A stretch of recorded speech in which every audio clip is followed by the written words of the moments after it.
Welcome back. I'm still reading Catherine's journal, so if you're not interested, you can skip this video. They get much pleasure out of the fact that those on the surface are frightened by these costumes, calling them evil spirits or ghosts. It was during one of these expeditions that they fortunately rescued me from one of Gen's guards when I first appeared on the island. Otherwise, I am sure I would have been delivered to Gen immediately. I've no doubt that he is now searching for me. Of course, I am now aware that was fooled. Aegis is not here. I was, at first, devastated by this realization.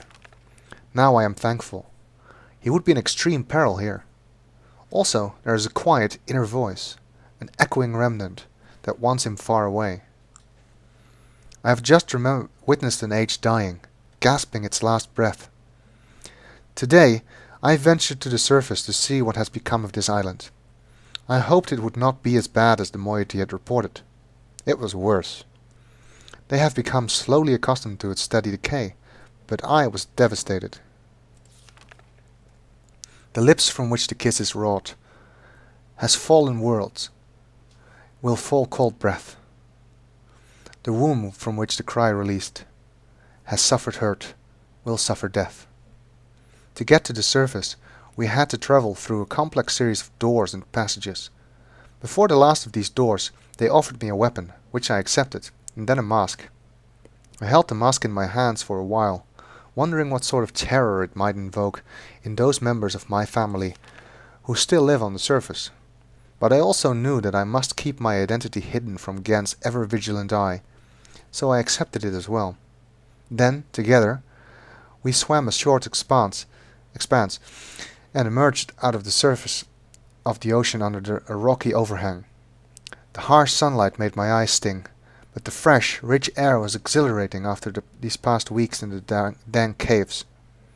The two men with me were silent, communicating only with hand signals. The three of us emerged from the hiding place and made our way to the top of the plateau. At the edge of a thick and overgrown area of the forest, they stopped, peered through the foliage for a moment, and then turned to me, as if awaiting my command. But I could not respond. In fact, I found it difficult to move. I was smelling, hearing, and breathing my youth. They swept over me in a matter of seconds, but in seconds more, all feeling was gone.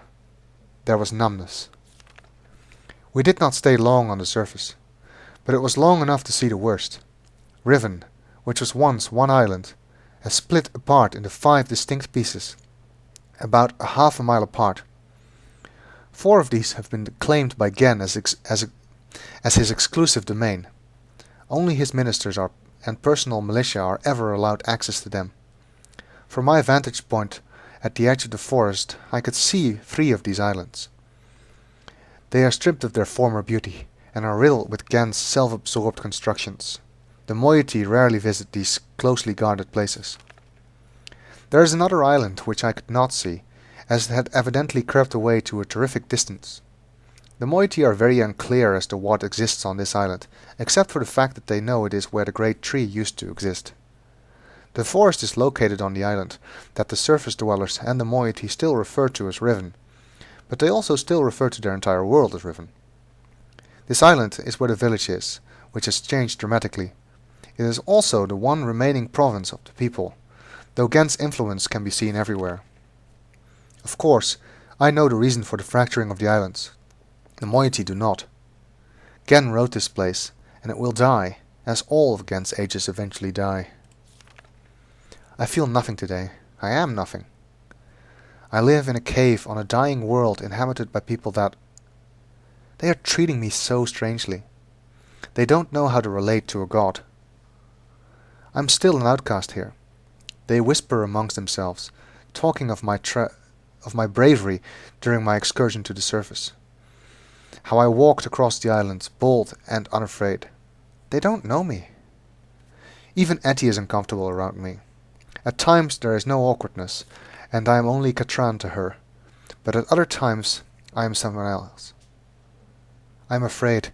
There's such a grand numbness inside me. Today I do not feel closeness with my people, neither am I offended by their worship of me. I do not hate Gen. I don't feel anything. I'm not even sure if... At least Neela is still close. I am boiling. Gen is making and writing books. I wish they had told me sooner. Aether should have realized this would happen. Of course, Gen would have written all of the materials necessary to the dunny craft of making books into this age, and probably every other age he ever wrote. He is attempting to write his way out of here. We did not imprison him, we only delayed him. This age has become his factory, and the people are his machines, all laboring in this mad pursuit to become a god, to carry on his noble, dunny cause. So far, he has not been able to produce a fully functioning book. Aether has never believed in destiny, but I don't know what else to call it. It's too perfect. It's too much of a coincidence. They hang on my every word, though they do not understand them. I am their hope, and now I have returned. I owe this to them. There is no choice. It's been a long time since my last entry. It is hard to recognize, but I have found the Starfisher.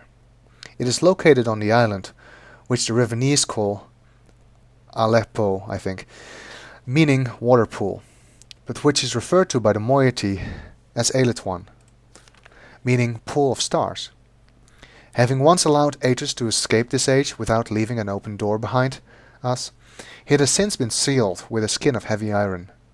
A crude telescope has been mounted over a locked viewport, the combination to which was acquired by the moiety before my arrival. 55314. In the early days, the moiety, seeking an escape from Riven, briefly pursued the idea of reopening the fissure. They discovered a small mechanical stop to prevent the scope from hitting the portal window. Ultimately, however, they decided against opening it.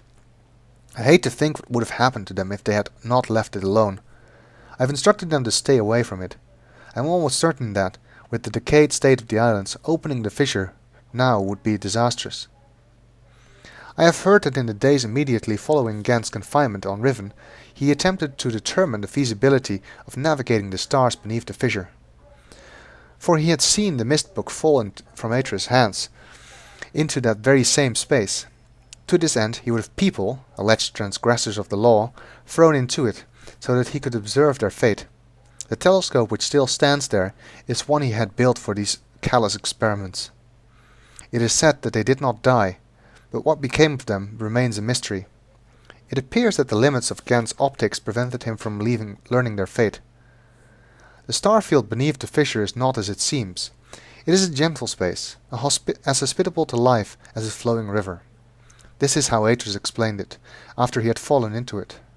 But much more than that we've never understood, and we were never able to conclude upon its origins. But the visions tell me that it was born out of the will of the Maker, perhaps for some greater purpose that we cannot yet understand. I still remember Aether's words from his journal. I realized the moment I fell into the fissure that the mist book would not be destroyed as I had planned. It continued falling into that starry expanse. There must be some greater reason behind it. I neglected to mention it earlier. The unique shape of one of the great daggers which appeared during the escape from Riven, the very dagger that stands vertically at one end of Eilitwan, has been adopted by the moiety as a symbol of their cause. It is a sacred symbol for them. It is the representation of all their doctrine, and a representation of me. To deface this symbol is sacrilege. They have their own mythical explanation regarding its sudden origins. I haven't told them that I wrote it into this age, along with all the other daggers. It's strange how such a young religion can be so unbending, even to their own god. I have tried to dissuade them of the notion that symbols contain so much power. The enemy uses this paranoia against them. They are fearful of Gen's symbol, and they are terrorized by his symbolic use of the warg. But they don't want to hear this from me. Perhaps my attempts have even caused some of the younger members of the moiety to doubt that I am Catherine. Okay, I will finish this video now and read the final part of the journal in the next video.